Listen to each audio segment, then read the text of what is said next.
कोई कुछ नहीं बोलता क्योंकि सबसे ज़्यादा वीडियो दही देखते हैं मेरा। क्यों रोहित? ओके, सो अब क्वेश्चन आता है कि कौन सा चार्ट कब यूज़ करना चाहिए।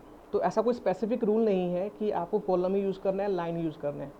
But the thing is that जो चीज़ आप शो करना चाहते हो, जो चीज़ आप दिखाना चाहते हो, वो सबसे बेस्ट किस चार्ट में रिप्रेजेंट हो सकती है।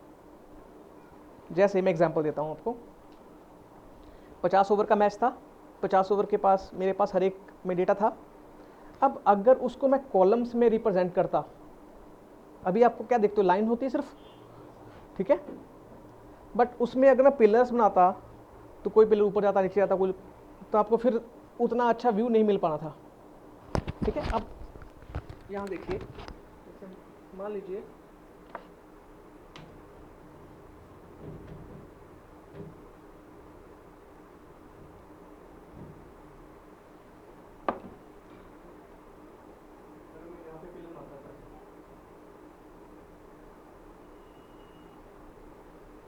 तो तीन चार तो देखते हैं आप उसमें, बट प्रॉपर पिक्चर नहीं मिल पाएगी। बट अब इसी जगह पे ऐसे कुछ होता,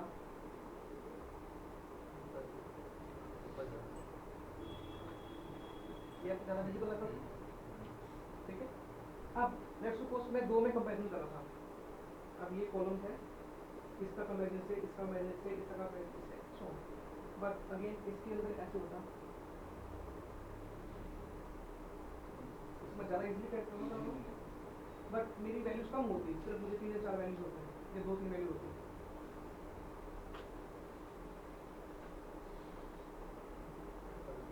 और अब इस जगह कैसे होता है,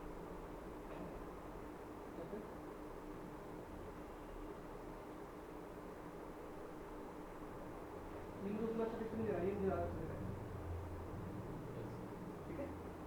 सो कहने का मतलब क्या है कि रूल नहीं है इसके पीछे कि आपको कौन सा चार्ट बनाना है, but thing is that best जो आप दिखाना चाहते हो वो किस चार्ट में रिफ्लेक्ट हो रहा है, ठीक है। अब जैसे मान लीजिए मुझे शेयर दिखाना होता, मेरे पास 3 प्रोडक्ट हैं, ये प्रोडक्ट ए का प्रोडक्ट है, ये बी का है, या सी का है।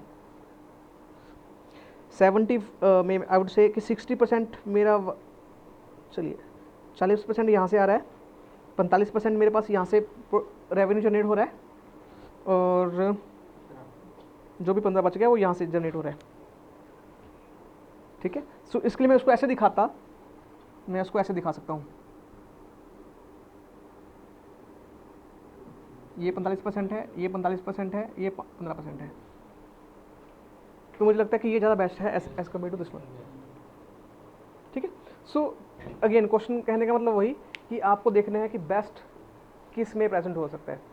शेयर के लिए जनरली हम पाई चार्ट यूज़ करते हैं, टाइम के लिए अगर दिखाना हो तो हम लाइन चार्ट यूज़ करते हैं, कंपैरिजन करना तो भी हम लाइन ही प्रेफर करते हैं, वैल्यूज़ कम हो तो हम कॉलम यूज़ करते हैं।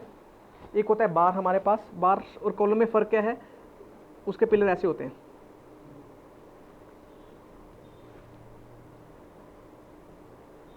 इन दोनों में सिर्फ इतना डिफरेंस है। कुछ केसेस में हमें इस तरह दिखाने होते हैं, तो ज़्यादा कंपैरिजन इस वजह से हो जाता है कि हाँ यार ये बढ़िया है, ये छोटा है।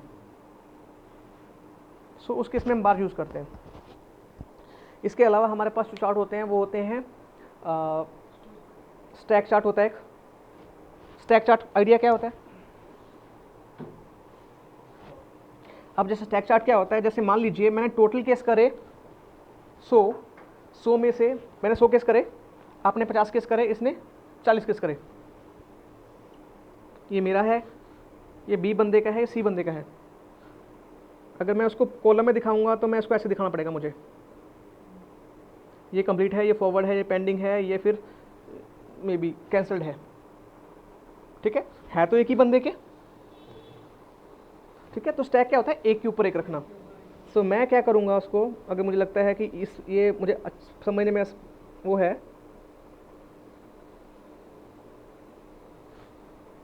दिस इंडिकेट्स की ये कंप्लीट है, दिस इंडिकेट की ये फॉरवर्ड है, दिस इंडिकेट की ये पेंडिंग है, दिस इंडिकेट की ये कैंसल्ड है। सो इन प्लेस ऑफ 4 पिलर्स एक पिलर में दिखा रहा हूँ, और एक पिलर का मैं डिवीजन कर रहा हूँ कि हाँ ये कितने परसेंट है, ये कितने परसेंट है। हाँ वो तो भी करेगी, कलर चेंज होंगे ही, कलर तो चेंज होंगे ही, पता कैसे लगेगा आपको, ठीक है, ठीक है। So this is called stack chart. एक तीसरे तरह का चार्ट होता है हमारे पास, स्टैक 100%। क्या होता है ये, क्लियर है?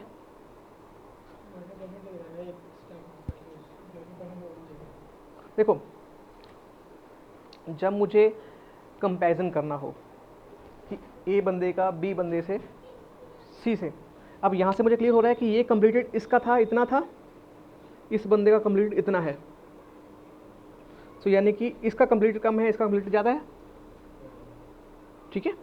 या फिर मैं देख लूँगा कि हाँ इसका ये जो पेंडिंग का स्टेटस था वो ज़्यादा था, इसका पेंडिंग का स्टेटस कम है, ठीक है। जब मुझे डिफरेंट एंटिटीज़ के बीच कंपैरिजन करना होता है तो मैं यूज़ करता हूँ स्टैक्ड। स्टैक्ड मतलब, और उसके अंदर भी अगेन मल्टीपल एंटिटीज़ हैं। बट जब मुझे अपने आप से ही कंपैरिजन करना हो, एक प्रोडक्ट का कंपैरिजन सिर्फ अपने आप में ही हो, जैसे मैंने 4 तरह के केस पे काम करा, ये क्या होता है, इस तरह से होता है, सबका पिलर का साइज सेम होगा,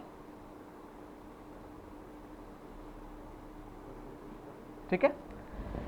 इसने 500 केस करे, इसने 200 केस करे, इसने 250 केस करे, ठीक है। 500 में इसके कंप्लीट कितने थे, कितने परसेंटेज कंप्लीट थे, कितने परसेंट इसके फॉरवर्ड थे, कितने परसेंट इसके पेंडिंग थे। इसके 200 के अकॉर्डिंग से देखना है कि 200 के अकॉर्डिंग से इसके कंप्लीट कितने हैं, फॉरवर्ड कितने हैं, पेंडिंग कितने हैं। इसके में भी 250 के अकॉर्डिंग से देखना है कि कंप्लीट कितने हैं और फॉरवर्ड कितने हैं और पेंडिंग कितने हैं। मतलब ये अपने आप में 100% है, चाहे उसने एक केस करा है, चाहे उसने 1000 केस करे हैं। समझ आ रहा है क्या कहना चाहता हूँ? इंडिविजुअली जो है वो अपने आप में 100% है। अगर उसने 2 केस भी करे तो 2 इट्स 100%, इसने 1000 केस भी करे तो भी 100% है। तो जनरली 3 तरह के चार्ट होते हैं हमारे पास, इनको बोलते हैं जनरल चार्ट। ये स्टैक चार्ट था, ये वाला वो था स्टैक 100। क्लियर? अब आते हैं प्राइमरी और सेकेंडरी वाले फंडे पे। प्राइमरी और सेकेंडरी का फंडा क्या होता है, जैसे मान लीजिए मैं एक ज्वेलरी शॉप चलाता हूँ, ठीक है। मैं गोल्ड भी बेचता हूँ और सिल्वर भी बेचता हूँ, ठीक है। गोल्ड भी बेचता हूँ, सिल्वर भी बेचता हूँ, और दोनों का जो प्राइस का कंपैरिजन है वो दोनों डिफरेंट है। और मुझे क्या करना है, मुझे देखना है कि जब सोना बढ़ता है तो चांदी बढ़ती है घटती है। समझ आ रहा है क्वेश्चन क्या है? बट जो चार्ट होते हैं वो सिमिलर एंटिटीज के बीच होते हैं कंपैरिजन। अब जैसे मान लीजिए गोल्ड है मेरा 30,000,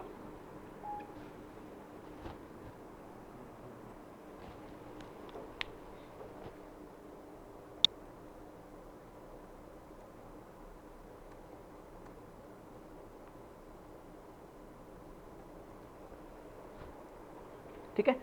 आयुष मैं व्हाइट बोर्ड पे हूँ, डोंट वरी। उसको लग रहा था कि शायद स्क्रीन स्टक हो गई है, कुछ हो नहीं रहा। मैं बोल तो रहा हूँ, आवाज़ तो आ रही है। ओके।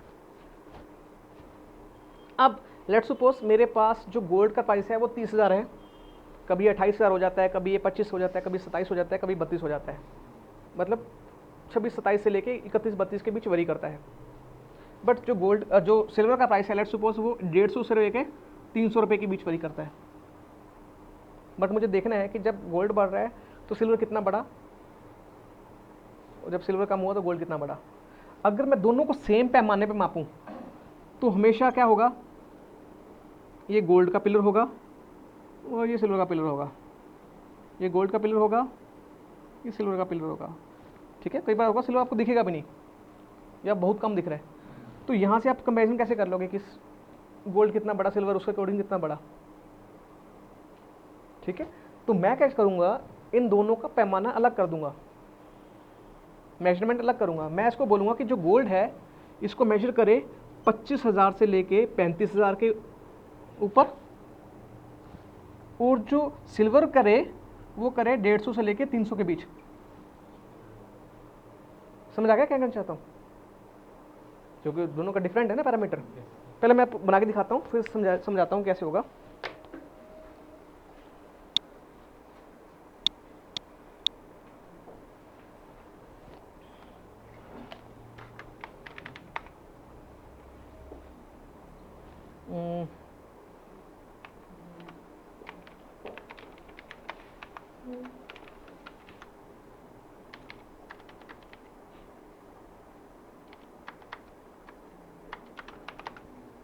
ठीक है।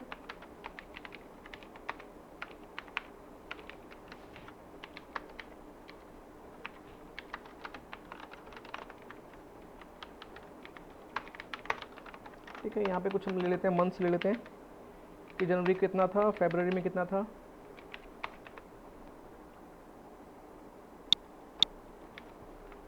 क्लियर हो गया? ठीक है, अब देखो मैं अगर इसका चार्ट बनाता हूँ,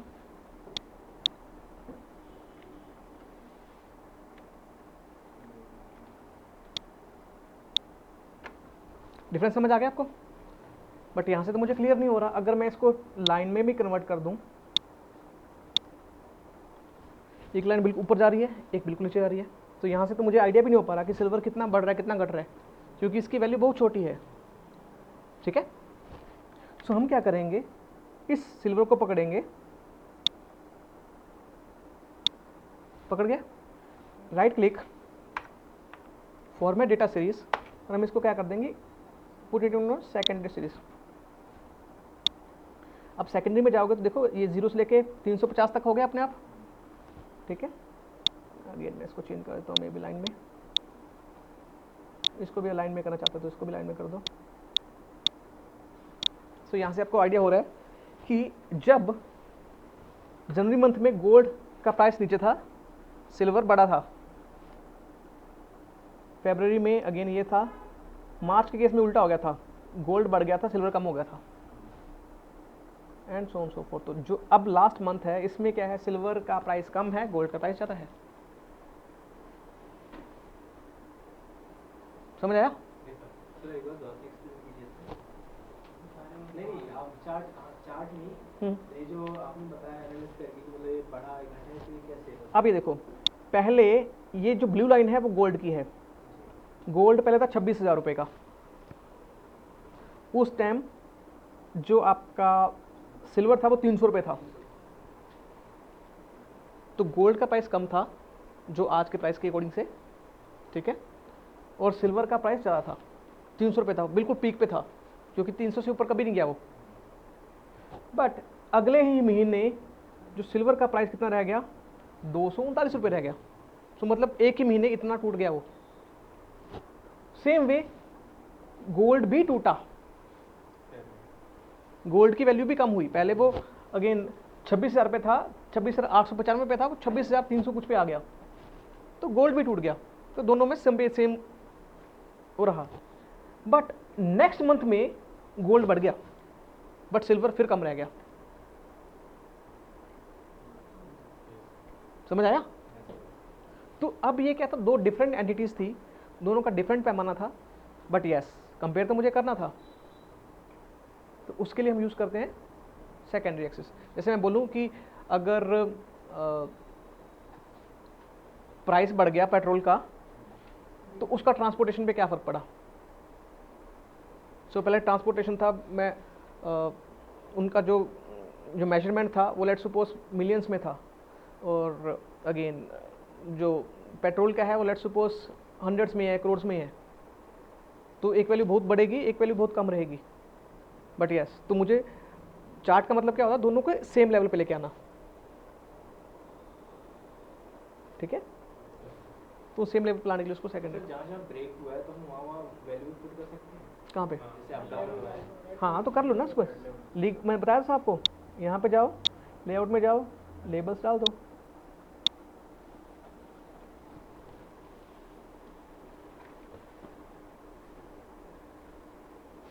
क्लियर हुआ? चार्ट बहुत लंबा खिंच गया, मुझे उम्मीद नहीं थी। स्पीडोमीटर में नहीं करवा रहा भाई, तुझे मैं वीडियो दे देता हूँ। ठीक है, हाँ सर मैं कल घर में ट्राई किया था सर, वो नहीं बन रहा है बस। कुछ नहीं है, मैं वीडियो दिखाता हूँ, समझ आ जाएगा आपको।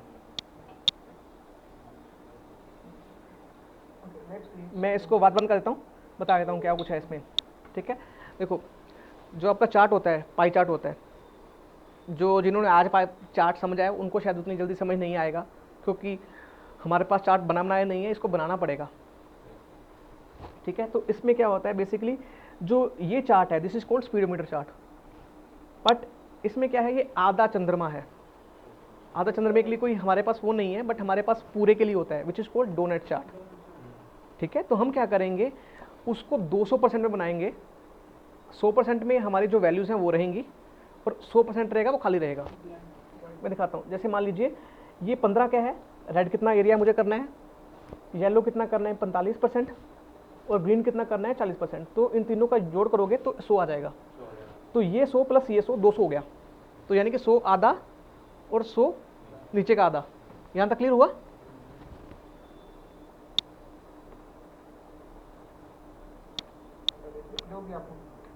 ठीक है। अब यहाँ पे क्या होता है, अब जो बंदा वैल्यू होगी उसका स्कोर होगा वो तो 100 के बीच ही होगा, 100 से कम ही होगा उसका, 100 से ऊपर तो जाएगा नहीं। तो यहाँ पे मैंने क्या करा, ये यहाँ पे उसको डालूंगी वैल्यूज़ कि उसकी वैल्यूज़ कितनी है, 20, 30, 50, 60 कुछ भी होगी, कितने परसेंट उसने मार्क्स लिए। एक होता है पॉइंटर के लिए, पॉइंटर होता है एक लाइन खींचने के लिए। अब ये टोटल 100% है, बट ये जो लाइन है वो 1% तो लाइन भी तो लेगी। ठीक है, नीडल एक पॉइंट तो चाहिए ना नीडल को दिखाने के लिए। तो एक पॉइंट नीडल है, अगर इसको 2 कर दोगे तो मोटी नीडल हो जाएगी, 3 कर दोगे तो और मोटी हो जाएगी, 4 करोगे तो और मोटी हो जाएगी। ठीक है, एक देखना इंग्लिश को नहीं,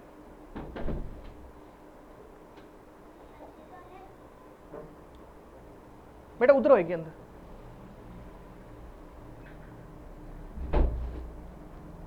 क्लियर हुआ? और यहाँ पे मैंने क्या करा, उसका डबल कर दिया। जैसे 100 था, 100 का डबल करा, 200 हो गया, और 200 में से ये दोनों माइनस कर दिए। ठीक है, वीडियो चला रहा हूँ, दिखा देना। इसको 10 कर सकता हूँ, इसको 50 कर सकता हूँ, इसको 40 कर सकता हूँ, राइट। तो 50 plus 51 and into 2 it will be 200 minus sum of these two। मैं बता रहा हूँ आपको कि ये मैं क्यों कर रहा हूँ। ठीक है, सो लाइक अगर आप देखोगे तो 149, 150 और 50, 200 हो गया। स्कोर गेन करा 78। ठीक है, सो 78 प्लस 1 79 एंड 121 बिकम 200। ठीक है, देखिए इसका क्या मतलब minus sum of this है। मैं इसको क्रिएट कर दूं, फिर आपको बताता हूं। 200 minus sum of this जो वैल्यू और पॉइंट। हाँ 200 लिखना, 200 लिख लो, बट मैंने उसका 100 था तो उसका डबल कर दिया, तो अब 200 भी लिख सकते थे। It's up to you. So for that मुझे एक डोनट चार्ट क्रिएट करना है। तो यहाँ पे मेरा डोनट चार्ट है। सॉरी, इसको क्लिक करते हैं, insert donut chart, black donut chart create हुआ। सो मैं उसी लेता हूँ, मेरी स्पेसिफिकेशन है या जो भी आप लिखना चाहते हो। Right click, select data, add data, तो सीरीज नेम है मेरा स्पेसिफिकेशन, डेटा है मेरे पास ये सब डेटा। ओके, सो अब मैं आपको बता रहा हूँ कि मैंने ये 100 क्यों लिया। मैं स्टॉप करता हूँ उसको। Select data, add specification, okay stop करो। सो अगर आप देखो, अब यहाँ पे देखो तो ये जो 100 ये है, ये 100% अकेला आ गया, ये 100% का हमारे पास ये आ गया, बट मुझे चाहिए ये वाला, सिर्फ ये वाला। ठीक है, बट अभी क्या है, ये ऐसे डेटा दिखा हुआ है तो मुझे इसको रोटेट करना पड़ेगा। ठीक है, सो मेरा आधा पोर्शन एक कलर का है 270 पे 270 घूम गया आप देखोगे। अब ये जो ब्लू है इसको मैं वाइट कर दूंगा ताकि दिखे ना। सो ये मेरा डोनट सो आधा तो बन गया मेरे पास ये वाला। ठीक है, अब मुझे एक और चाहिए। तो आपको पता लग गया होगा कि मैंने 100 क्यों लिया था डबल इसकी। तो अब मैं और ये मेरा डेटा है इस बार के लिए। ठीक है, so click to okay. Okay, so इसको भी मुझे सेम कंसेप्ट करना पड़ेगा। गो टू फॉर्मेट चाहिए। ओके, ये मेरी है, इसका करना है। ठीक है, अब ये बन गई नीडल मेरी। ये तो नहीं बन रहा है, तो नूडल में बाकी सब बन रहा है, वो नूडल नहीं बना बना। नीडल इसलिए बनेगा क्योंकि जो पहला हमने बनाया था वो बना था डोनट चार्ट से, नीडल बनेगा आपका पाई चार्ट से। वो पाई चार्ट में ला रहा हूं उसको। हाँ आएगा, लेके आए, लेकिन ना उसको क्या होता है, सारा ब्लैंक हो जाएगा। नहीं नहीं नहीं, इसमें क्या होगा, जब आप पाई चार्ट लेके आओगे तो पाई चार्ट ऊपर आ जाएगा, डोनट चार्ट पीछे चला जाएगा। ठीक ठीक है, तो हमने कहा था bring to front, front to bring. So वही कंसेप्ट। अब नीडल, अब देखो, अब नीडल मेरी पीछे है, देखो दिख रहा है पीछे, नीडल पीछे है, बट नीडल मुझे आगे लेके आनी है। नहीं, नीडल जो है बैक साइड पे जा रही है, तो मुझे इसको प्राइमरी एक्सिस सेकंड एक्सिस लेके आना है। सो गो टू सेकंड एक्सिस बस सो अब क्लियर हुआ? नहीं नहीं क्लियर हुआ? अगर आप इसको बना के देखना, सिंपल। ये रहा वीडियो और ये रहा चार्ट जो मैंने बना के दिया है आपको। कंट्रोल हो, आपने बनाया हुआ भी है ना? ये रहा सेम। ठीक है, इसमें ये वैल्यूज यहाँ पे है, मैंने वाइट कर दी है इसको।